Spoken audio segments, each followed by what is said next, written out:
kita lewat 5 mulai ya teman-teman ya.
Oke, shalom adik-adik, selamat hari Minggu.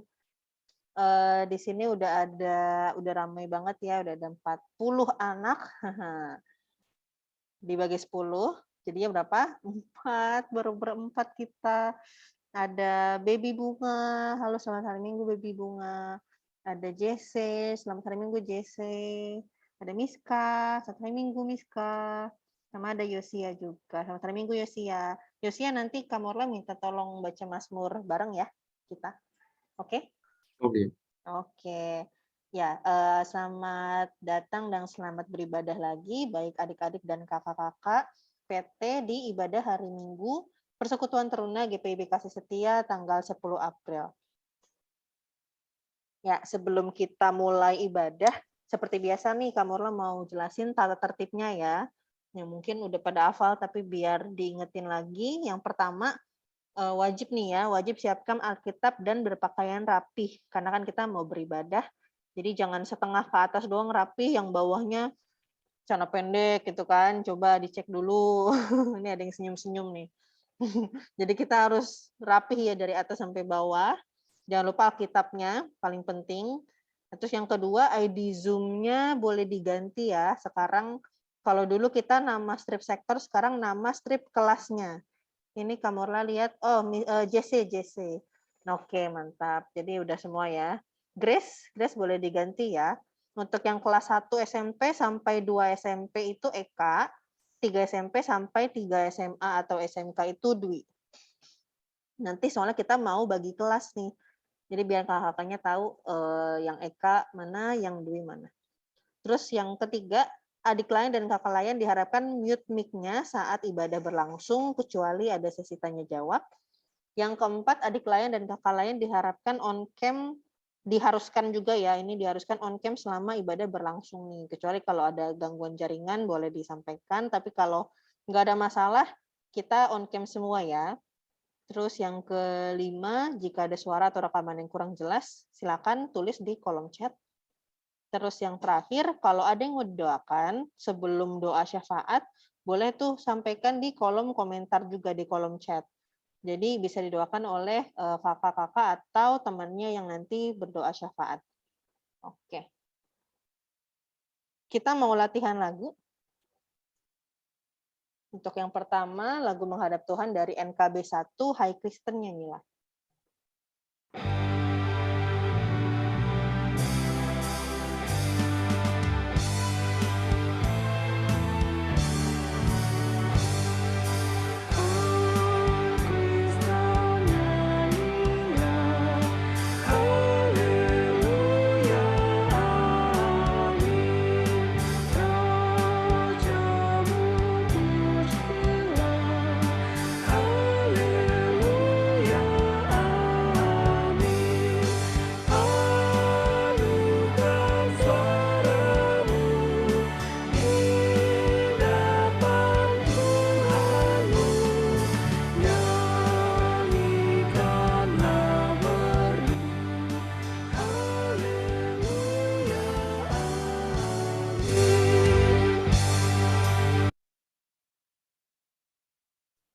Lagu selanjutnya, lagu Masuk Firman dari Kidung Jemaat 184, Yesus Sayang Padaku.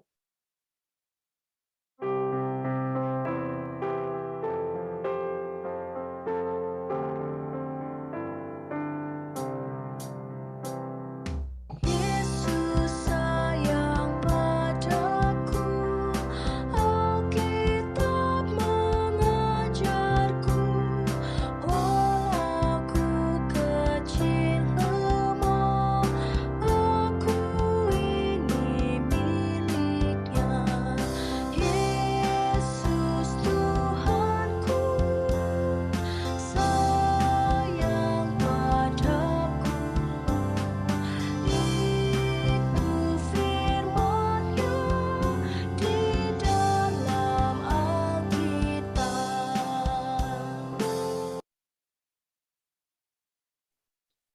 Lagu selanjutnya, nyanyian respon firman dari Kidung Jemaat 64, Bila Kulihat Bintang Gemerlapan.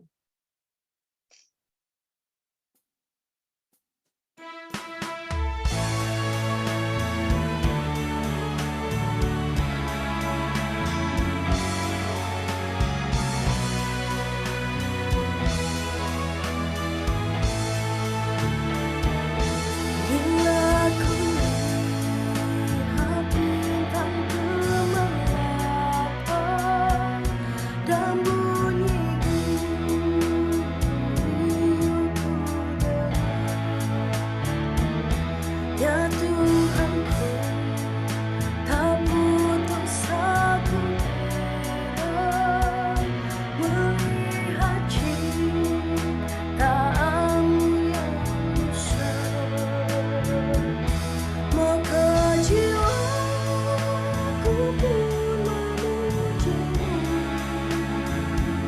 sungguh besar Kau Allahku. Maka jiwaku pun memuji-Mu, sungguh besar Kau Allahku.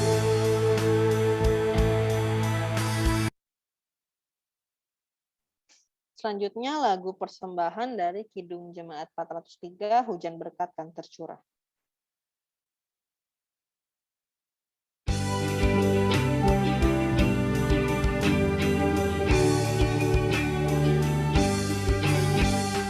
Hujan berkat kan tercurah, itulah janji kudus.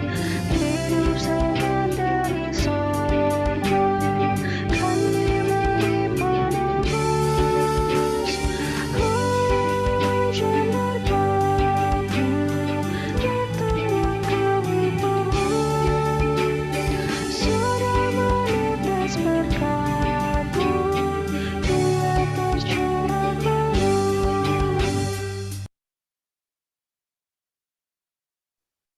Selanjutnya, lagu terakhir, lagu penutup dari Gita Bakti 121, Hai Pergi dan Wartakan.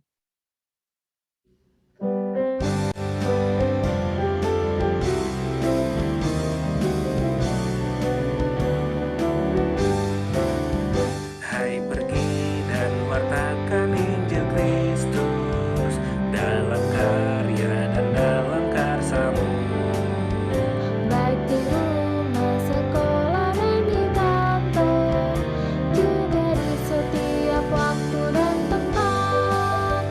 Bawa kasih dan bawa sukacita. Panjang sabar serta lemah lembut, itu sikap yang harus kau lakukan. Karena Kristus nyata dalam hidupmu.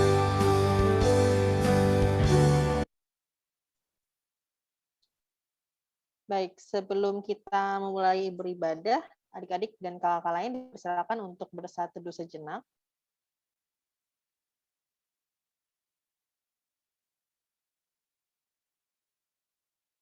Saat teduh selesai, kita mau nyanyikan Mars Persekutuan Teruna.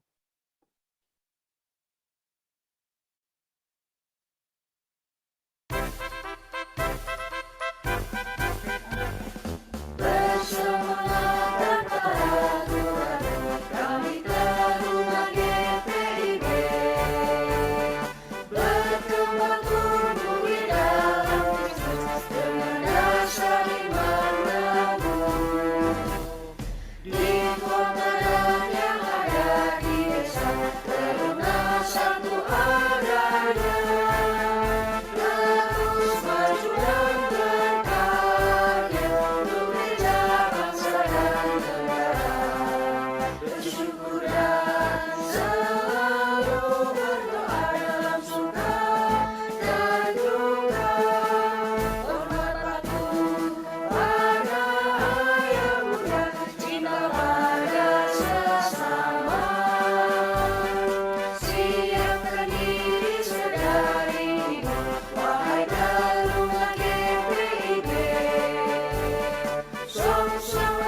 Kita angkat pujian menghadap Tuhan dari NKB 1, bait yang pertama dan kedua, Hai Kristen nyanyilah.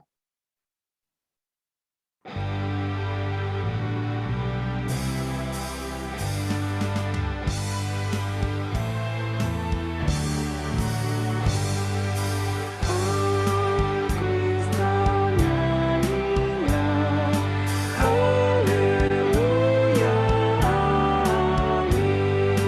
Rajamu pujilah.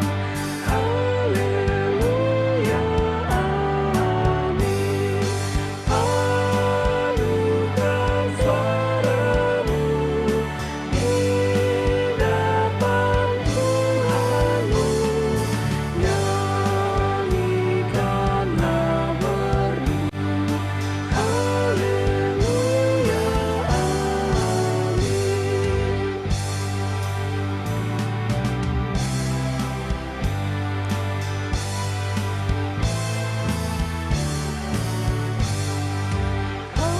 Hatimu angkatlah. Haleluya, amin. Mari bersoraklah. Haleluya, amin. Tuhan sahabatmu tinggal bersamamu. Kasih-Nya pun teguh. Haleluya, amin.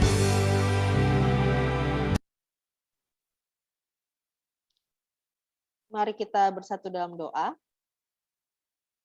Selamat pagi ya Bapak, kami sungguh bersyukur untuk pagi hari ini kalau kembali Engkau boleh kumpulkan adik-adik kami bersama dengan kakak layan untuk sama-sama beribadah di MPT pada pagi hari ini Tuhan.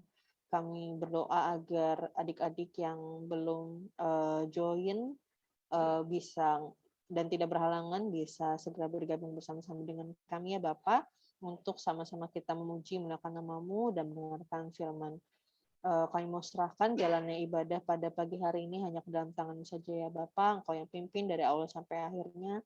Engkau yang berkati untuk koneksi internet dan hal-hal teknis lainnya Tuhan agar boleh berjalan dengan baik mendukung jalannya ibadah pada hari ini.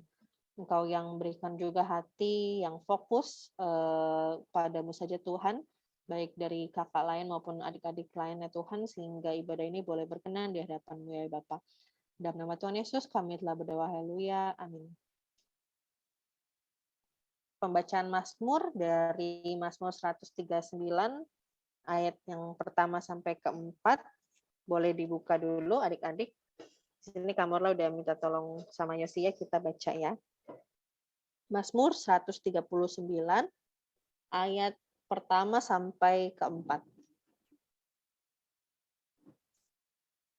Yosia udah dapat? Udah, Kak. Cepet, hebat. Oke, yang lain juga udah disiapkan ya. Nah, Kamorla akan bacakan ayatnya yang tercetak ke dalam. Nah, itu yang ke dalam itu sampai yang ayat pertama ya Yosia, itu masih ke dalam semua sebenarnya.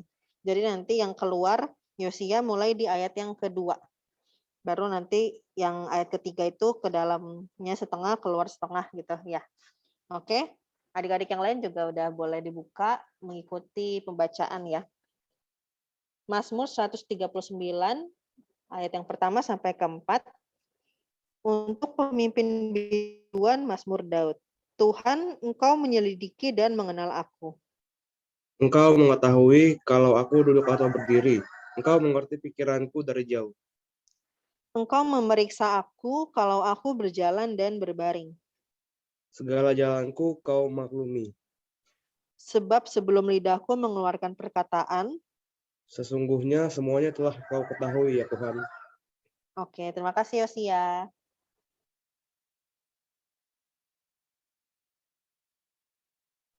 Kita akan angkat pujian masuk firman dari Kidung Jemaat 184, baitnya yang pertama dan keempat, Yesus sayang padaku.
Baik, adik-adik, kita seperti minggu lalu dan untuk minggu-minggu ke depannya juga kita akan mulai bagi kelas. Jadi sebelum kita masuk ke pemberitaan firman Tuhan, Kamor mau jelasin lagi, ingatin lagi caranya gimana sih untuk kita join breakout room PT. Nah, mungkin di sini ada yang pakai komputer dan laptop atau ada yang pakai handphone. Nah, untuk yang pakai komputer atau laptop, ada di sisi bawah yang ada kotak 4 kotak kecil, judulnya icon breakout room, itu bisa diklik. Baru nanti join sesuai kelas yang tertera. Nah, untuk minggu ini gantian ya, yang akan join breakout room itu kelas EK. Jadi untuk yang kelas Dwi akan tetap di main room, nggak usah klik yang breakout room, tapi yang kelas EK siap-siap untuk join breakout room. Kalau misalkan ada nih kakak adik pakai satu device yang sama, itu silakan pilih mau yang ikutin kelas EK, yang breakout, atau di kelas main room yang Dwi nggak apa-apa. Jadi diklik join, terus klik yes, baru nanti masuk ke proses breakout room-nya, nanti yang akan muncul tampilannya kayak gini. Kalau joining Eka atau Dwi gitu. Kalau kalian udah berhasil ya. Terus kalau nanti ke pemberitaan firman di kelas Eka-nya sudah selesai, bisa balik ke main room utama. Caranya itu di kanan bawah yang tombol warna biru ada tulisan live room. Nah, nanti kalian klik, tapi pilihannya kalian pilih yang live breakout room, jangan yang live meeting ya. Nah, terus untuk yang breakout room untuk yang pakai HP, itu icon breakout room-nya ada di kiri atas, sama kotak 4 gitu, diklik, terus nanti kalian pilih kelasnya, EK, terus klik join, baru nanti kalian akan masuk proses breakout room. Nanti kalau sudah selesai, tombol live-nya itu ada di kanan atas warna merah, terus sama kalian pilihnya yang live breakout room, jangan yang live meeting. Nanti tunggu aba-aba dari KKPF atau kakak lain yang ada di situ ya. Jadi jangan langsung keluar sendiri gitu. Oke, mungkin udah sampai situ aja. Boleh dipersilakan untuk yang kelas EK mulai masuk ke breakout room-nya ya. Udah dimunculin. Oke, silakan yang adik-adik yang Eka masuk, yang Dwi stay ya.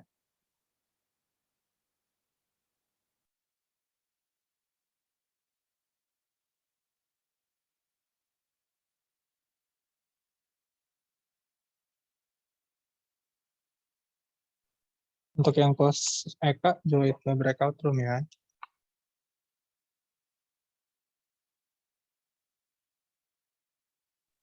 Davina dan Grace dan JC boleh. Oke, Davina, Grace.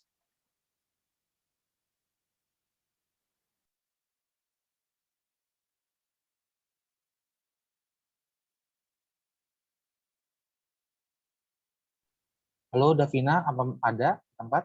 Oh ya, boleh dimulai Kak Denny, silakan. Oke, sebelum kita masuk ke pembacaan hari ini, aku mau ajak kita bersatu dalam doa dulu. Mari kita berdoa.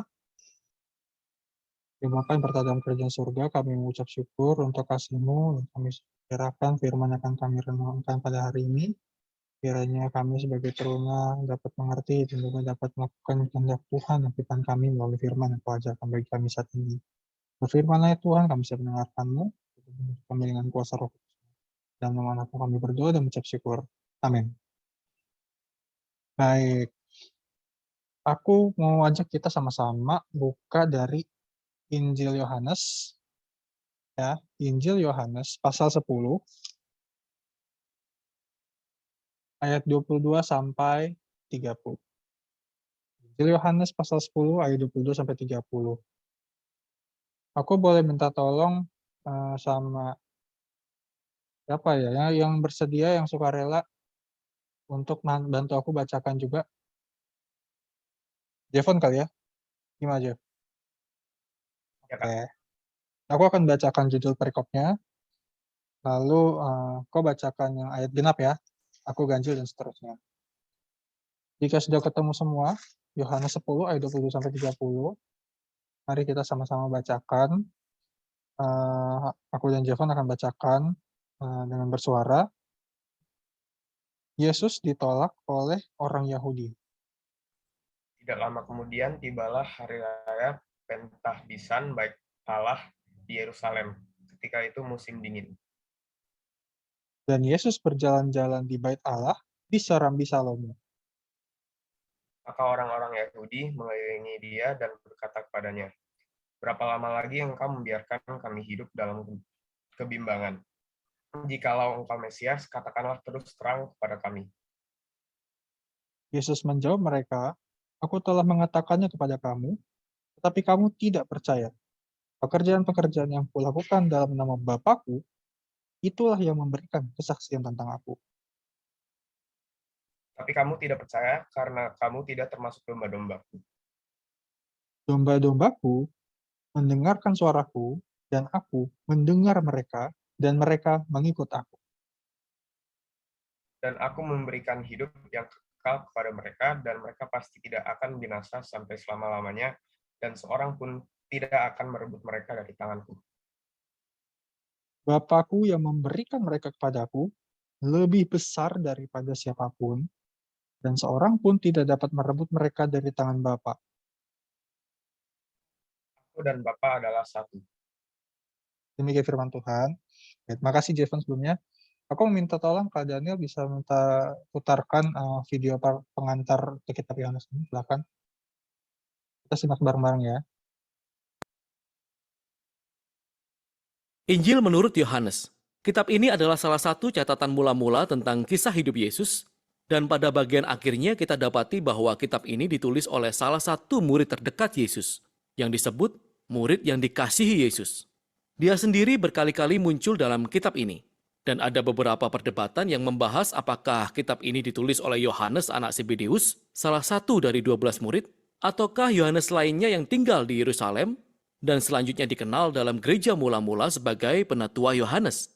Siapapun Yohanes yang dimaksud, kitab ini sendiri mencakup kesaksian saksi mata pribadi penulis, dan telah disusun dengan sangat cemerlang, dengan tujuan yang jelas yang ditulis di akhir kitab ini. Yohanes berkata bahwa kisah ini ditulis supaya kamu percaya bahwa Yesuslah Mesias, dan supaya kamu oleh imanmu memperoleh hidup dalam namanya. Yohanes percaya bahwa Yesus yang kita baca dalam kitab ini sungguh hidup dan nyata, dan dia dapat mengubah hidup kita selamanya. Rancangan kitab ini sungguh mengagumkan. Paruh pertamanya dibuka dengan pendahuluan yang puitis, dan sebuah kisah pendek yang kemudian diikuti dengan kumpulan besar kisah tentang Yesus yang mengadakan tanda-tanda ajaib yang menimbulkan semakin banyak pertentangan. Semua memuncak dalam mujizat terbesarnya, kebangkitan Lazarus, yang menciptakan pertentangan terbesar seiring para pemimpin Israel memutuskan untuk membunuh Yesus. Hal ini diperkenalkan pada paruh kedua kitab ini. Bagian ini berfokus pada malam terakhir Yesus dan kata-kata terakhirnya untuk murid-murid yang diikuti dengan penangkapan, pengadilan, kematian, dan kebangkitannya. Kitab ini diakhiri dengan sebuah epilog.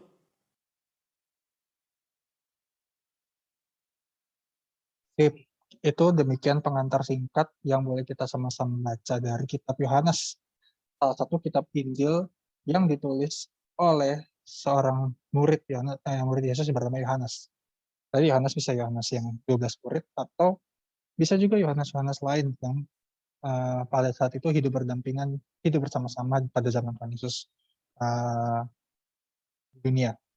Aku mau highlight pada Yohanes 10 ini, begitu banyak hal yang terjadi. Begitu banyak event maupun juga konflik yang ditampilkan di dalam Yohanes 10 ayat 22-30 yang kita baca. Tapi sebelum itu kita mau melihat bahwa yang membedakan antara Yohanes dengan kitab-kitab yang lainnya adalah Yohanes itu berfokus kepada kisah dan perjalanan Tuhan Yesus, dan yang paling penting dari Yohanes pertama, di Yohanes 1 itu dijelaskan bahwa pendahuluannya ditulis, kalau kita bisa cek nanti di Yohanes 1, itu adalah pada mulanya adalah firman. Firman itu bersama-sama dengan Allah, dan firman itu adalah Allah. Yang menjadi pembeda dari kitab Yohanes, Injil Yohanes dibandingkan dengan Injil-Injil yang lain seperti Matius, Markus, dan Lukas adalah Yohanes menitik beratkan perjalanan Yesus adalah firman dari Allah. Bahwa Yesus adalah perantara Allah dengan manusia. Bahwa Yesus adalah Allah yang sejati, Dan Yesus adalah manusia yang sejati. Jadi kita tidak perlu lagi memperdebatkan, kita tidak perlu bertanya, oh Yesus itu manusia, apa Yesus itu Tuhan ya?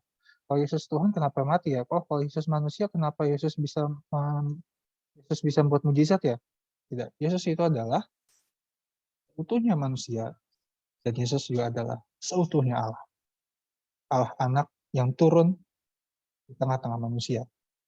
Nah inilah yang menjadi titik berat penulis kitab Yohanes ini, penulis Injil Yohanes ini untuk dia sampaikan kepada kita. Kita masuk ke konteks Yohanes 10 ayat 20-30 ini bertepatan dengan salah satu hari raya besar yang dirayakan oleh bangsa Israel, yang namanya Hanukah. Hanukah itu adalah musim yang di mana memperingati bagaimana bangsa Israel itu pernah ditolong, bangsa Yahudi pada saat ini, itu pernah dibebaskan oleh seorang raja. Kalau di sini dituliskan adalah Raja Syria. Tapi pada saat itu Raja Syria mendirikan patung dirinya sebagai dewa di bait Allah. Dan itu adalah sebuah penghinaan bagi kekudusan Allah dan bagi bangsa Israel. Nah itulah yang disebut oleh Hanukah pada situ. Jadi Hanukah itu bagaimana orang-orang di sana berkumpul. Nah orang-orang memperingati kemenangan mereka dan memperingati bagaimana mereka turut pada dengar-dengaran akan perintahnya Allah. Dan mereka bagaimana mereka meruntuhkan dinasti dan mereka meruntuhkan supremasi dari raja menindas mereka pada saat itu. Nah, kita melihat di sini bahwa di Yohanes 10 Tuhan Yesus sedang berjalan-jalan di Serambi Salomo ya pada saat ini. Serambi Salomo kalau kita lihat di peta kita di halaman paling terakhir di Alkitab itu berada at the central of the city, di pusat kota. Berada di tempat bait Allah, kompleks bait Allah juga. Pada Tuhan Yesus berjalan di situ, kita lihat di ayat 22. Bentar. Oke. Ketika itu orang-orang yang juga pada saat itu adalah ahli-ahli Taurat. Apa yang mereka lakukan? Mereka menghampiri Tuhan Yesus. Mereka mengerubungi Tuhan Yesus dan mereka berkata di ayat 24. Berapa lama lagi engkau membiarkan kami hidup dalam kebimbangan? Jikalau engkau Mesias, katakanlah terus terang kepada kami. Kalau menurut kalian, apakah pertanyaan ini adalah sebuah pertanyaan yang tulus untuk mengenal Tuhan, atau ini adalah sebuah pertanyaan yang bersifat menjebak dan ingin mencelakakan Tuhan Yesus? Kalau menurut Yosia, pertanyaan dari orang-orang ini, apakah ini adalah pertanyaan yang ditunjukkan untuk mereka mau kenal siapa sih Tuhan Yesus? Atau justru mereka ingin menjebak Tuhan Yesus? Menurut saya sih ini buat mencelakakan sih, Kak.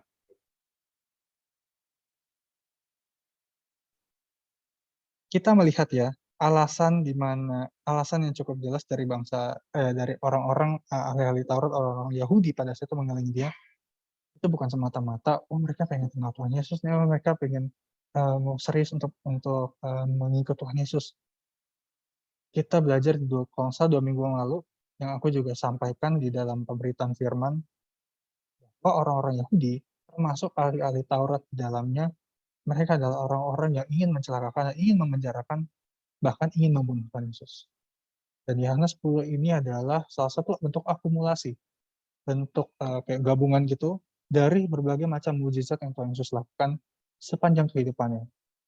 Tuhan Yesus telah membangkit. Tadi kan kita lihat bahwa salah satu highlight dari kitab Injil Yohanes adalah kebangkitan Lazarus. Siapakah Lazarus? Dia adalah musuh dari bangsa Yahudi. Bukan musuh dari ahli Taurat. Dia adalah orang-orang yang sangat giat dan sangat sayang dan sangat mencintai Tuhan Yesus.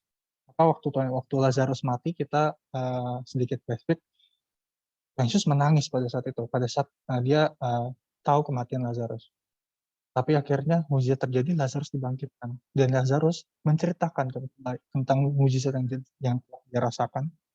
Dan itu membuat murka para pemuka agama Yahudi. Dan itu membuat jadi kesal. Orang-orang jadi pengen, orang ini telah membuat huru-hara di kota. kita harus segera menangkapnya, kita harus segera menjarakan dan segala macam. Dan orang-orang yang mengerubungi, orang mengelilingi Tuhan Yesus di konteks Yohanes 10 ini adalah orang yang sama. Orang-orang memang ingin menjebak dan ingin mencelakakan Tuhan Yesus. Bagaimana kita akan tahu di bagian firman Tuhan yang kita tidak baca pada saat ini, yaitu di Yohanes 10 ayat 39. Aku meminta tolong Evelyn bacakan Yohanes 10 ayat 39.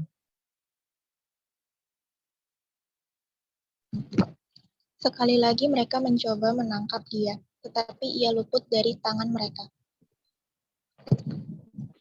Benar ingin menjebak dan mereka ingin menjerat Yesus dengan alasan orang ini mengaku sebagai Allah, orang ini mengaku sebagai nabi, orang ini mengaku sebagai Mesias. Dan mereka bukanlah orang yang sungguh-sungguh untuk mengenal dan untuk mengikut Tuhan. Nah, padahal orang Yahudi adalah orang Yesus sendiri berasal dari bangsa Yahudi. Dia lahir di Bethlehem di Galilea. Dan orang-orang yang menjebak dan mencelakakan Tuhan Yesus ini adalah orang-orang masih saudara dan sesuku dengan Tuhan Yesus. Kita melihat bahwa pada saat ini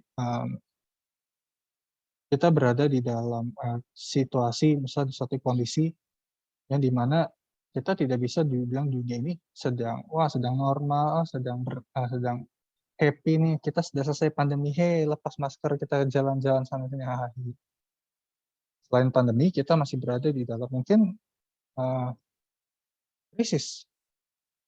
Kita nggak tahu di belahan dunia manapun atau di dalam sudut kota mana, masih ada orang yang kesulitan untuk mendapatkan makan. Masih ada orang yang kesulitan untuk bertahan hidup.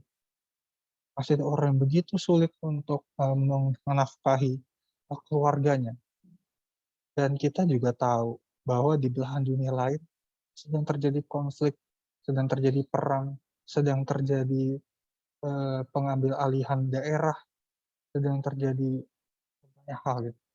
Bahkan siapa yang masih mengikuti perkembangan bagaimana Rusia dan Ukraina sekarang ini? Mungkin nggak ada di antara kita yang tahu gitu. Mungkin kita bisa setelah ini kita bisa cari tahu. Mereka masih berlanjut, mereka masih begitu kerasnya untuk saling mempertahankan dan saling menyerang. Dan ini adalah hal yang sebenarnya tidak jauh berbeda dari konflik-konflik yang terjadi pada mungkin tahun 1940-an, Perang Dunia Pertama, kemudian segala macam. Ini bukan situasi yang mungkin tidak jauh berbeda. Kita tahu bahwa situasi dunia saat ini bukanlah situasi yang ideal untuk kita sama-sama bisa melihat, wah kehidupan kita sangat ini. Kita tahu, teks kita baca dalam Yohanes 10 ini, bagaimana Tuhan Yesus dia dikumpul dan dia dijebak oleh orang-orang yang ingin menangkap dan ingin membunuh. Tapi kita tahu bahwa Tuhan Yesus bukanlah dia bukannya tidak tahu itu orang-orang ingin menjebaknya. Maka dia menjawab orang-orang itu di ayat yang ke-25, aku telah mengatakannya padamu, tetapi kamu tidak percaya. Bagaimana pekerjaan-pekerjaan yang sudah dilakukan oleh Tuhan Yesus, itu harusnya sudah menjadi kesaksian, sudah menjawab siapakah Tuhan Yesus sebenarnya.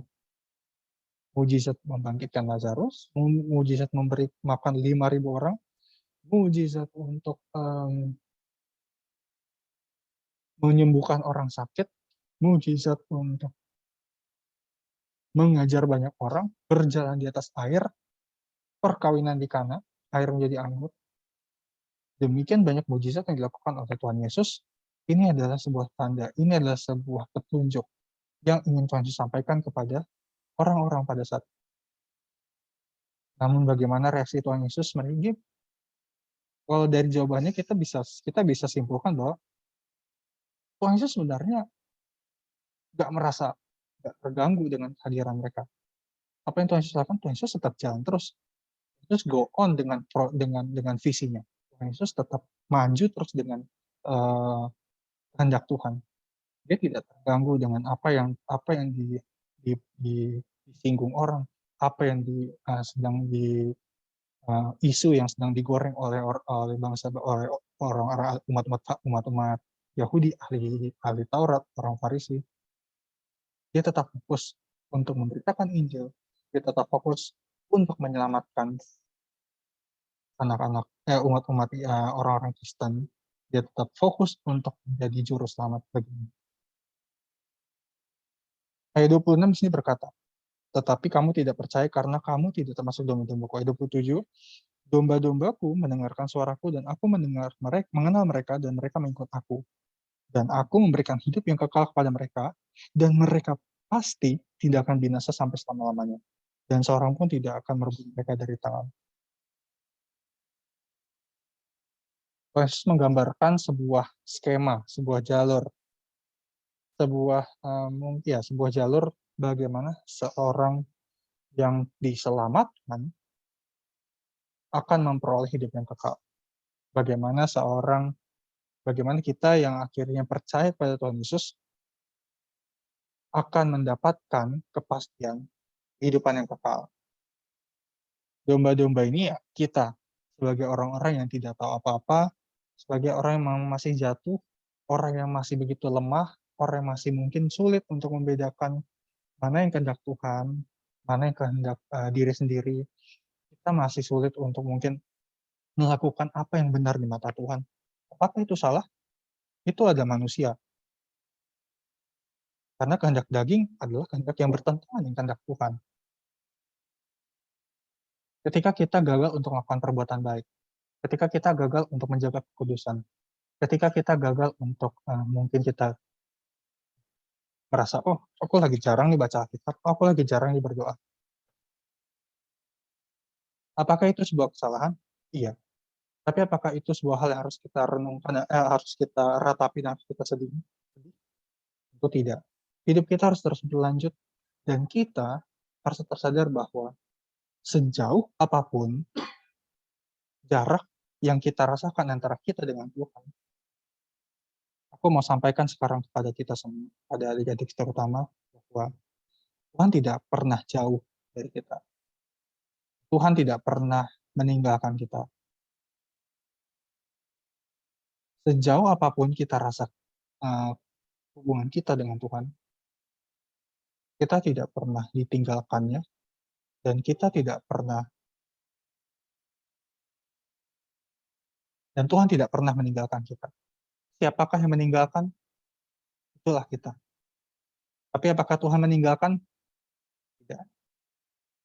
Maka yang mau aku sampaikan di sini adalah Tuhan yang kita kenal itu bukanlah Tuhan yang ikut dengan logika dan pemikiran kita. Tuhan yang kita kenal adalah Tuhan yang melampaui segala akal kan. Kalau di gereja ibadah pasti bilang semoga firman Tuhan yang melampaui segala akal. Jadi beyond the logic, beyond our thoughts. Jadi kita nggak bisa memperkirakan Tuhan dengan pikiran manusia. Tuhan akan mengerjakan seturut dengan karyanya, seturut dengan rencananya, dan itu semua tidak akan pernah kita bayangkan. Kita mungkin sudah banyak mengalami banyak mujizat, banyak kebaikan Tuhan. Apakah itu cukup? Tuhan masih akan sediakan lebih banyak lagi mujizat. Asalkan apa? Asalkan kita tetap percaya, asalkan kita tetap berpegang teguh pada firman. Kita tetap berdoa, kita tetap percaya. Itu saja. Apakah itu terlihat mudah? Terlihat mudah. Tapi apakah itu bisa dengan kita lakukan dengan konsisten sepanjang hari? Belum tentu. Ingat, kita masih hidup dalam kedagingan, ya. Kita bukan hidup dengan kain malaikat itu dengan halo di kepala, enggak. Kita masih hidup dalam kedagingan yang mungkin masih saja ada keinginan untuk melawan kehendak Tuhan. Tapi Tuhan mengajarkan kita di ayat 25 dan 26 ini, di ayat 27 dan 28 ini. Kalau kita mendengarkan suara Tuhan dan kita ikut suara itu, kita akan tetap berada di dalam jalur. Kita tidak akan melenceng ke kanan atau ke kiri. Kita akan tetap berada di dalam lindungannya Tuhan. Domba-dombaku mendengarkan suaraku dan aku mengenal mereka dan mereka mengikut aku. Siapa sih yang tidak ingin dikenal orang? Ketika kita sedang, jadi adik-adik misalnya siapa Bella misalnya. Bella tahu-tahu lagi jalan atau lagi kemana, terus ketemu sama teman SD. Mungkin udah lama kenal. Mungkin mungkin Bella nggak tahu, udah lupa namanya siapa. Tapi ketika dia masih kenal namanya Bella, pasti di situ ada perasaan, wah, padahal aku nggak kenal. Ya ya halo ya hehe. Padahal ya Bella makasih ya, aku lanjut dulu ya. Kita merasa bahwa kita bersyukur gitu. Kita sempat kenal orang yang mungkin kita nggak tahu apa yang kita lakukan, tapi dia masih kenal kita. Dan perasaan itu juga yang sama apakah kita menaruh pada Tuhan Yesus. Mungkin kita tidak begitu banyak hal yang kita lalui oleh karena kita masih hidup dalam kedagingan. Mungkin kita masih banyak hal yang kita jatuh, kita masih salah, sehingga kita tidak mengenal. Dan kita gagal, dan kita merasa gagal, dan disitulah poin kita merasa, aku sulit untuk mengenal Tuhan lebih jauh. Tapi level pengenalan Tuhan akan kita jauh lebih daripada itu. Dia mengenal dari kedalaman hati kita, apa yang kita pikirkan, apa yang kita inginkan dalam hati kita. Apa dosa-dosa yang terdalam kita. Tuhan tahu. Dan kita punya, dan yang Tuhan mau adalah level pengenalan seperti itu, itulah yang harusnya membuat kita bersyukur dan membuat kita sadar bahwa kita ini kepunyaannya Tuhan. Bukan merasa, Tuhan lebih tahu apa yang aku mau, jadi aku mau serahkan kepada Tuhan aja. Aku nggak perlu sebutkan satu persatu. Ya Tuhan pasti kata, Tuhan mengetahui satu. Bukan begitu juga caranya. Kita tetap harus bersikap trustworthy, honest, jujur, dan juga terbuka pada Tuhan. Terhadap apa yang kita inginkan, terhadap apa yang kita harapkan, terhadap iman seperti apa yang kita nyatakan kepada Tuhan.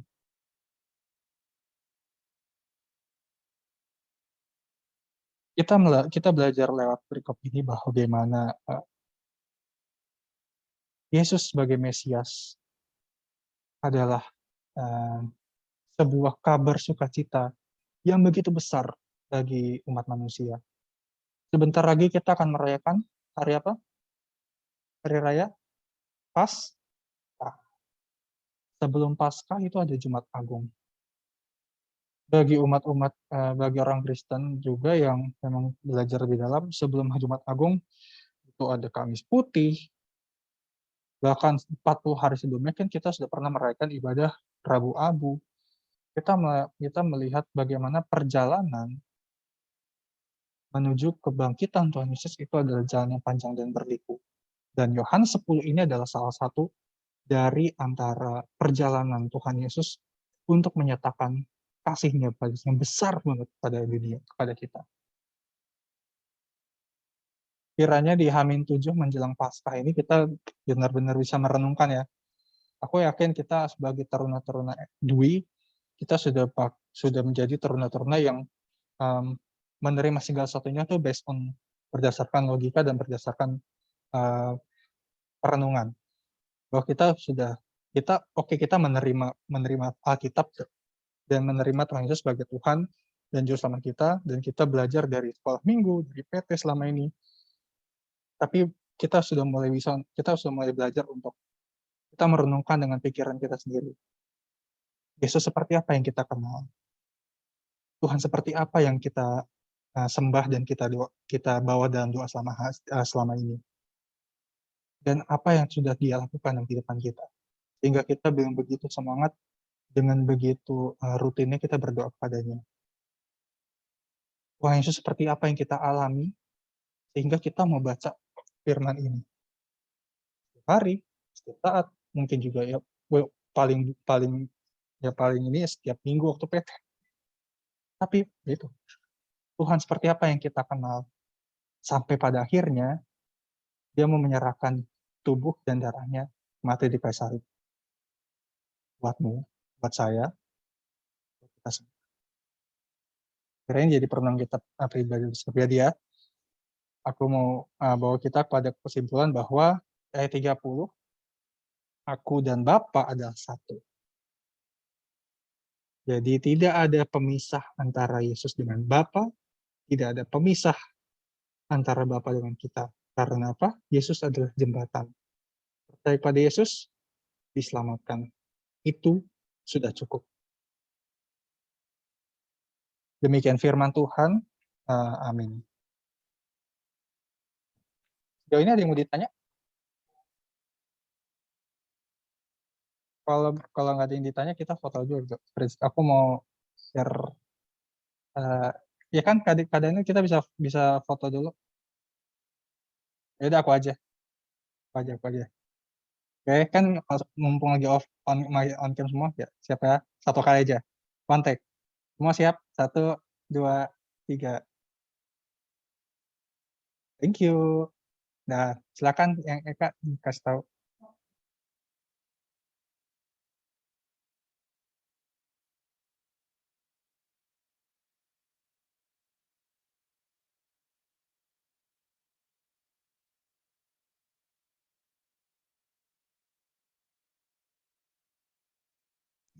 Kita tunggu teman-teman Eka kita ya.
Oke, tadi kita sudah mendengar firman Tuhan ya adik-adik, dari kelas Eka, dari kelas Duli.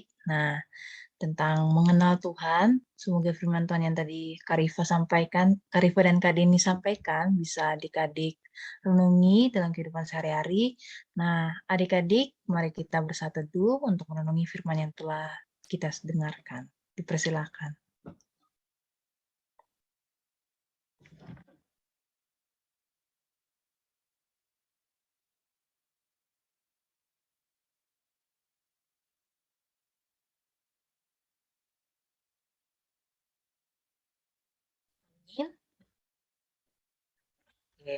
Kita akan menyanyikan nyanyian respon firman dari KJ 64, bait pertama dan kedua, Bila Kulihat Bintang Gemerlapan.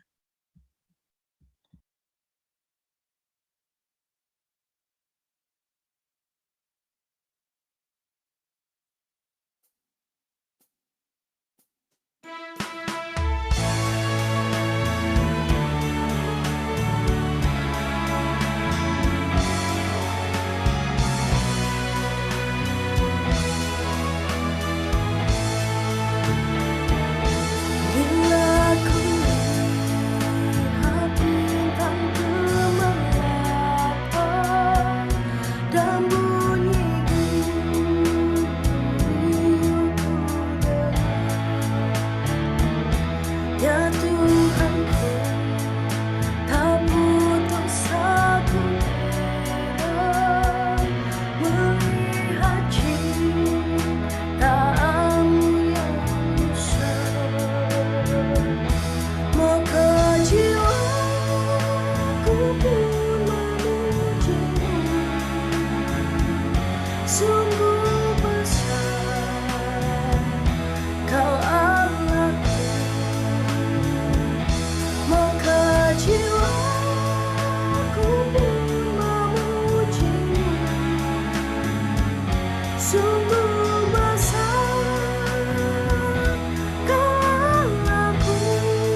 Sungguh besar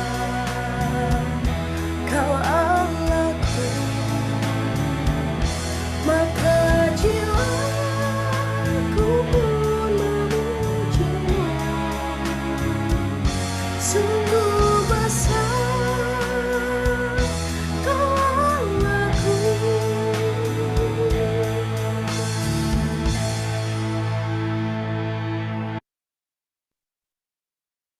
Oke, kita masuk dari siapa? Ada Karifa, Yuke, dan Evelyn. Untuk yang bertugas, boleh ya nyalain kameranya. Oke, udah nyala nih kameranya semuanya. Ada Yuke, Evelyn. Evelyn jangan lupa ya, terakhir doa Bapa kami. Nanti ditutup oleh doa Bapa kami. Oke, kita mulai ya adik-adik. Kakak-kakak, kita satukan hati, kita berdoa. Ya Bapak, terima kasih Bapak atas berkat hari ini. Telah memampukan kami di ibadah MPT ini, Bapak. Ya Bapak, kami berdoa untuk sekolah dan teman-teman kami, ya Bapak. Berkatilah guru-guru kami. Ya Bapak, apalagi kami sudah full luring ya Bapak dalam sekolah pembelajaran di sekolah ini ya Bapak. Berkatilah guru-guru kami yang mengajarkan kami ilmu, berkati juga teman-teman kami ya Bapak. Berkati juga dalam pembelajaran kami ya Bapak yang sekarang full luring ya Bapak, supaya pembelajaran kami ini dapat berjalan dengan nyaman, aman ya Bapak, tanpa kami takut terkena penyakit COVID ini ya Bapak. Terima kasih ya Bapak.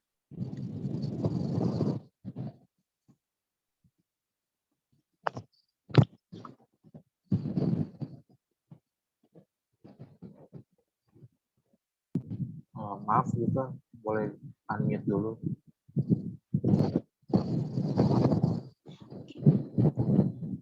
Tuhan Yesus, kami ingin berdoa untuk orang tua kami. Kiranya Engkau memberikan panjang umur dan kesehatan selalu. Lindungilah mereka dimanapun dan kapanpun.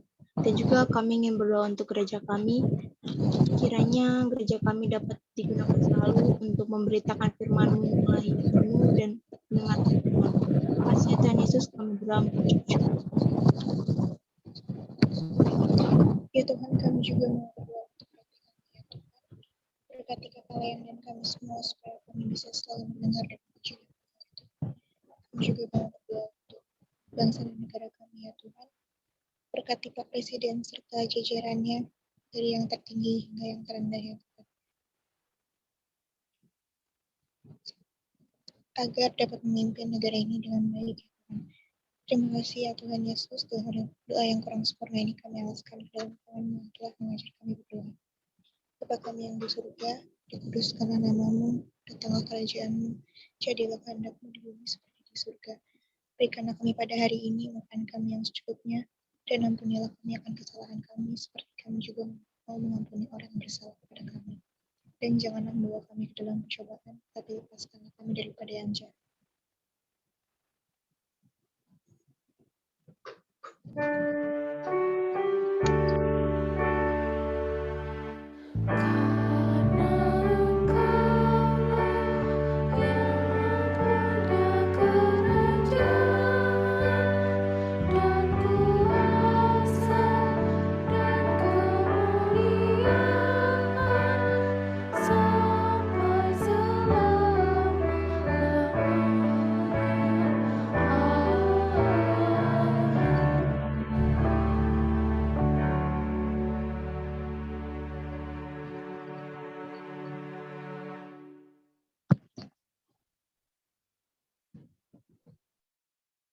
Baik, kita mau masuk ke dalam persembahan syukur. Sebelumnya kita mau nonton video yang satu ini dulu ya. Injil menurut Yohanes. Kitab ini adalah salah satu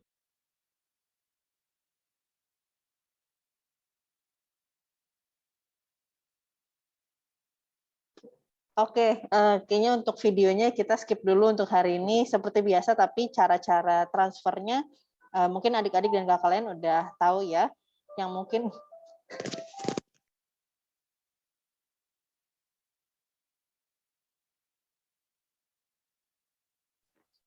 Oke, maaf nih tadi ada susu murni. Oke. Eh, yang mungkin Kak Morla mau highlight itu adalah jangan lupa khusus untuk yang mau transfer ke Bank Mandiri, kalau ada yang langsung ya, itu di belakang angka persembahannya dimasukin 014. Jadi misalkan adik-adik mau transfer Rp10.000, itu 10014 gitu. Dan seterusnya kalau transfernya 20.000 atau yang lain lagi. Tapi kalau transfernya itu ke yang lain, nah kayak BCA, OVO, GoPay itu biasa aja, nggak perlu dikasih 014, nggak masalah. Baik. Nats persembahan syukur dari Lukas 6 ayat ke-38.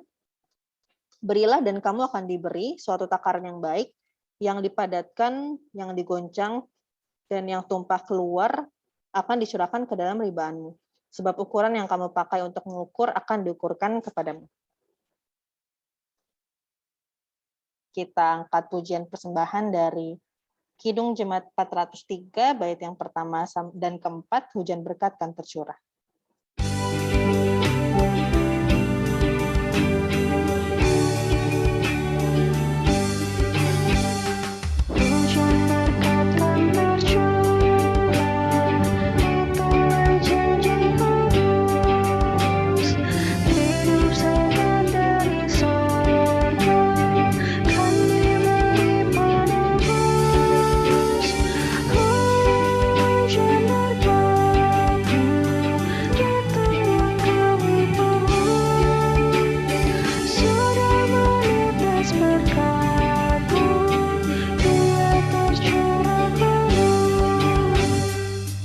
Adik-adik dan kakak layan dipersilahkan untuk memberikan persembahan dengan cara scan QR Code BCA yang tertera di layar.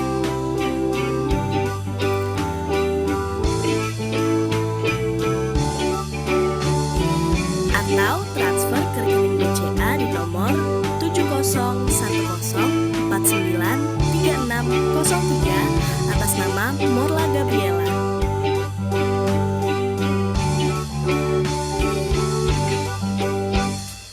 Juga dapat melalui scan QR Code OVO atas nama Morla Gabriela.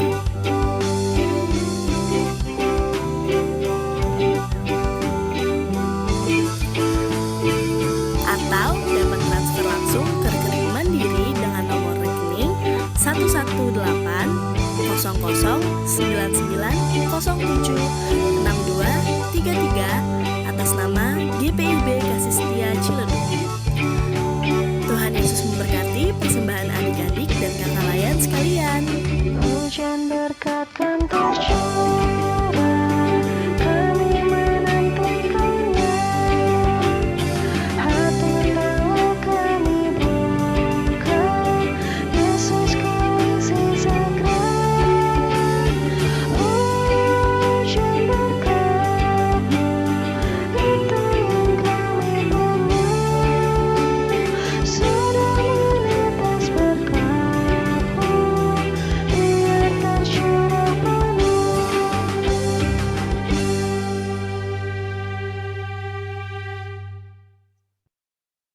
Untuk doa persembahan, dipersilakan Davina.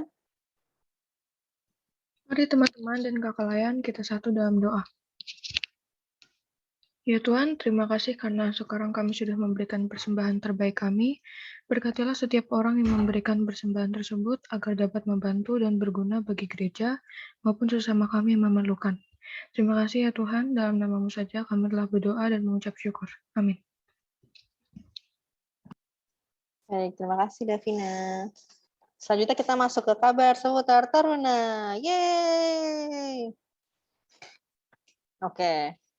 Ada beberapa hal yang Kak Mona mau sampaikan. Yang pertama, mau berterima kasih untuk pelayanan hari ini. Itu ada pelayan firmannya Kak Denis di kelas Dwi dan Kak Rifa di kelas Eka. Lalu untuk operatornya ada Kak Daniel, pelayan liturgisnya ada Kak Mora sendiri. Untuk doa syafaatnya tadi ada Kak Rifa, Yuke, dan Evelyn. Doa persembahannya ada Davina dan pembacaan Mazmur dibantu oleh Yosia. Terima kasih untuk pelayanannya ya. Lalu yang ulang tahun dari data sih nggak ada, cuma mungkin kalau ada yang ulang tahun boleh ngaku dalam seminggu belakang ini. Ada yang ulang tahun? Siapa tahu ada datanya yang kurang sinkron. Oke, kayaknya nggak ada yang ngaku ya. Pak Denis Kak katanya tadi saya. Emang iya? Oke. Terus Kamorla ingetin lagi buat ke depannya jangan lupa nanti mulai dibiasakan untuk nama diganti ya, nama strip kelas Eka atau Dwi.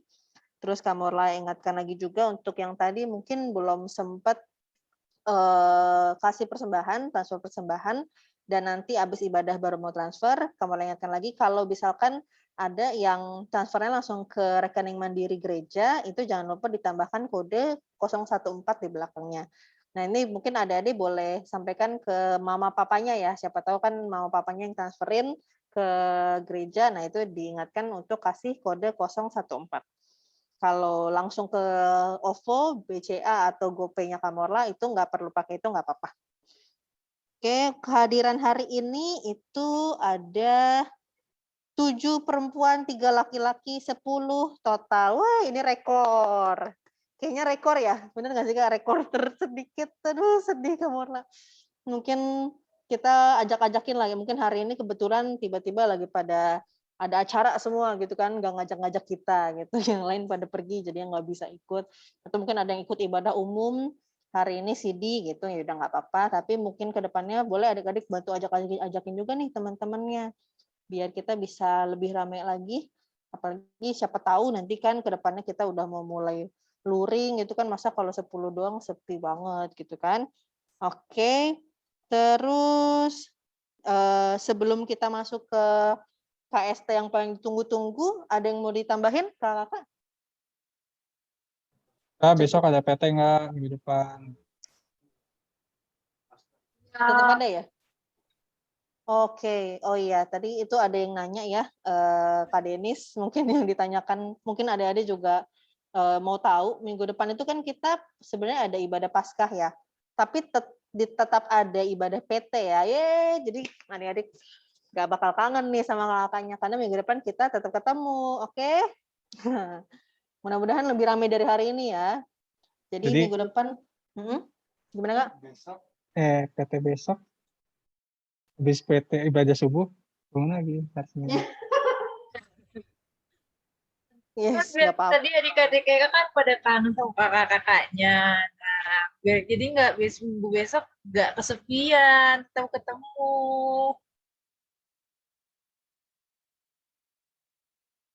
Oke, jangan lupa ya, minggu depan kita ketemu lagi di waktu yang sama.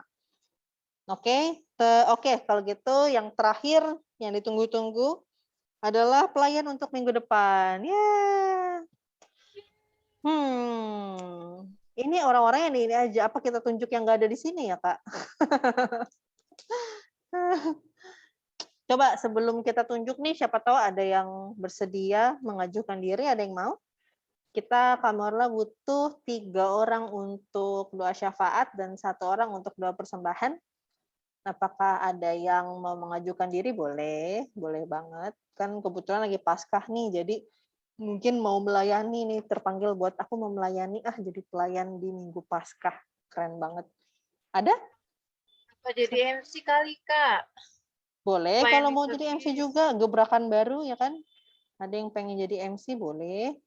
Coba, tapi mungkin kalau baru maunya doa syafaat atau persembahan, silakan. Ada yang mau mengajukan diri? Boleh, boleh. Atau chat langsung ke Kamorla.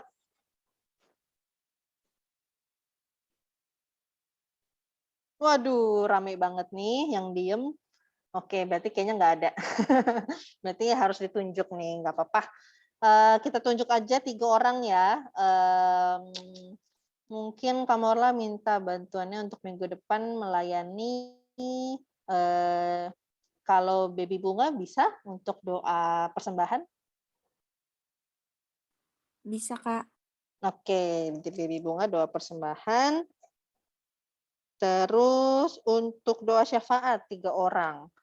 3 orang ini berarti kan yang hari ini nggak tugas ya, biar kita gantian.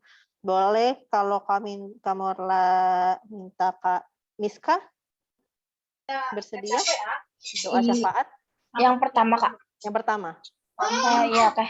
Oke, Miska yang pertama, yang kedua Kamorla mau minta tolong. Kalau Jevon gimana Jevon? Boleh, Kak.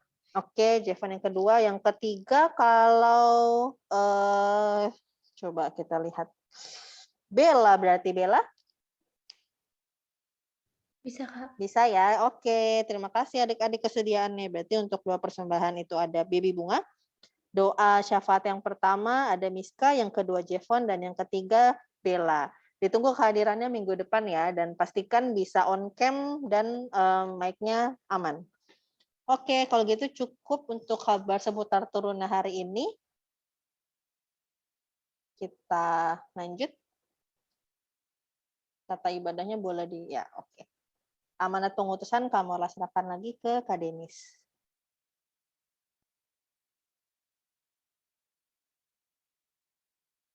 Kita sudah sampai di akhir dan juga di penutup ibadah pada pagi siang ini.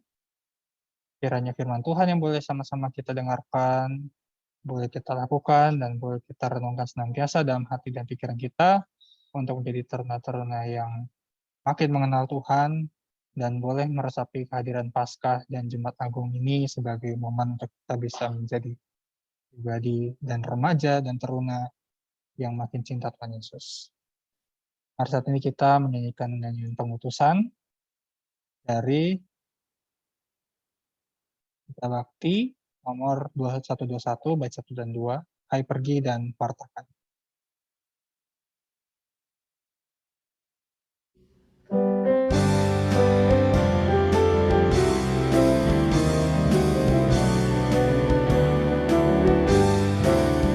Hai pergi dan wartakan Injil Kristus dalam karya dan dalam karsamu.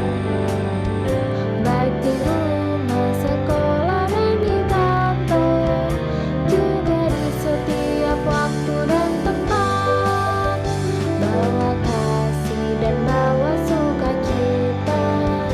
Panjang sabar serta lemah lembut, itu sikap yang harus kau lakukan. Karena Kristus nyata dalam hidupmu.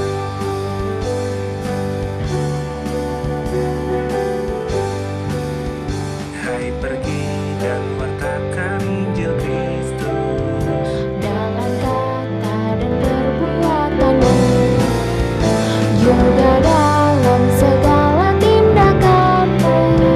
Jadikanlah firman Tuhan pandumu.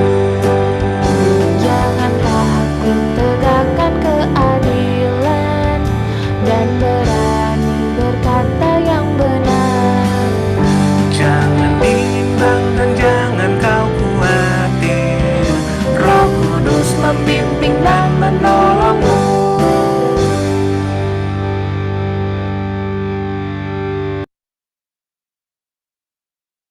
Mari kita bersatu dalam doa.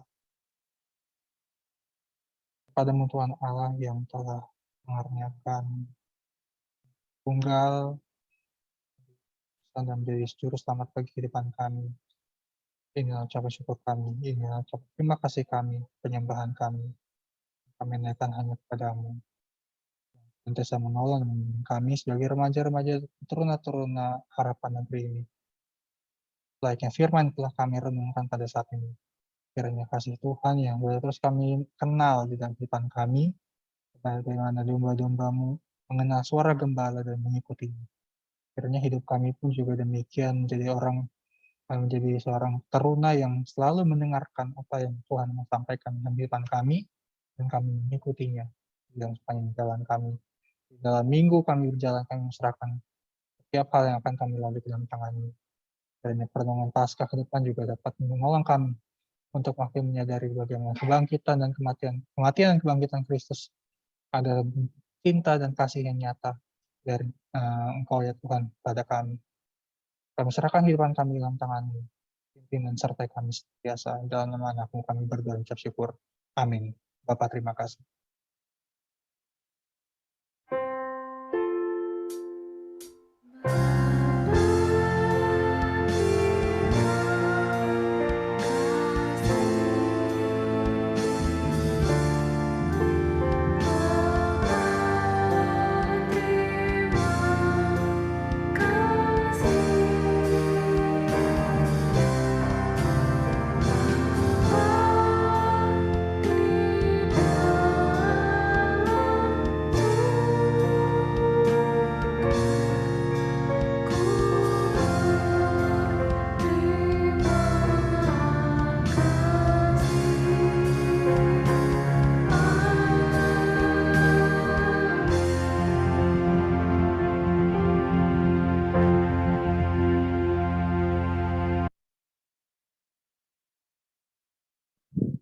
Ibadah telah selesai, boleh dipersilakan saat teduh dulu.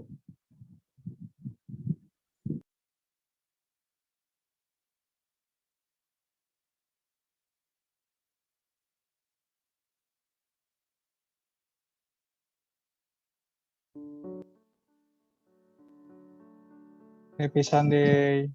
Happy Selamat Sunday. hari Minggu semua. Jangan langsung keluar dulu. Kita foto dulu ya, Kak? Foto dulu. Boleh dibantu Kamora atau Kak Denis? Aku ya, oke. Boleh dinyalakan kameranya. Sambil